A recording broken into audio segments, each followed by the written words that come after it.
Let me ask you something. When was the last time you woke up early? I mean, before the sun, before your notifications started screaming at you, before the world even noticed you exist. Be honest, because if you're like most people, you wake up just in time to get ready, rush out the door, and start your day already stressed, and then you wonder why you feel behind all the time. Here's the brutal truth. If you keep waking up late, hitting snooze, and wasting your mornings scrolling TikTok, you're basically sabotaging yourself before the day even begins. And I was guilty of that too. That's why I challenged myself to wake up at 5 a.m. every day for 7 days. And let me tell you, what I learned might shock you. So let's get into it. The first morning, absolute chaos. My alarm went off at 5 a.m. and my brain immediately said, "Bro, why? Go back to sleep. No one cares." Getting out of bed felt like dragging myself out of quicksand. But here's the thing. Once I forced myself up, made some coffee, and sat in silence, I realized something crazy. The world was quiet.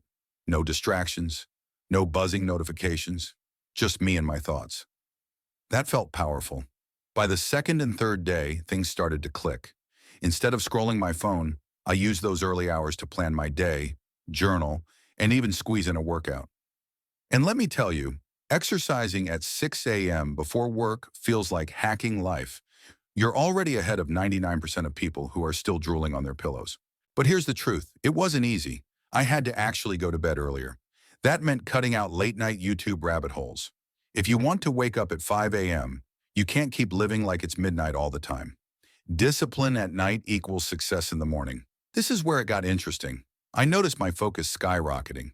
When I started working on content or personal projects at 5:30 in the morning, there were literally zero distractions. Nobody texting, nobody calling, no noise. Just deep work. And by 9 a.m., I felt like I had already accomplished half a day's worth of progress. But here's the trap. If you don't manage your energy, you'll crash hard around 2 p.m. And yeah, it happened to me. One afternoon, I almost face-planted into my keyboard. So the trick, small breaks, staying hydrated, and not overloading yourself early in the day. By the weekend, waking up at 5 a.m. didn't feel like torture anymore. It felt normal. I actually started to enjoy the quiet mornings, that sense of being in control. But here's the truth no one tells you. Waking up at 5 a.m. doesn't magically solve your problems. If you wake up early but waste those hours watching cat videos, nothing changes. The real benefit isn't the time itself. It's what you do with it. Those hours are like bonus time. You can learn a new skill, build your side hustle, read, journal, hit the gym, whatever pushes you forward. What I learned. So after 7 days of waking up at 5 a.m., here's the truth. Discipline starts the night before. Sleep early or you'll fail. The early hours are distraction-free gold.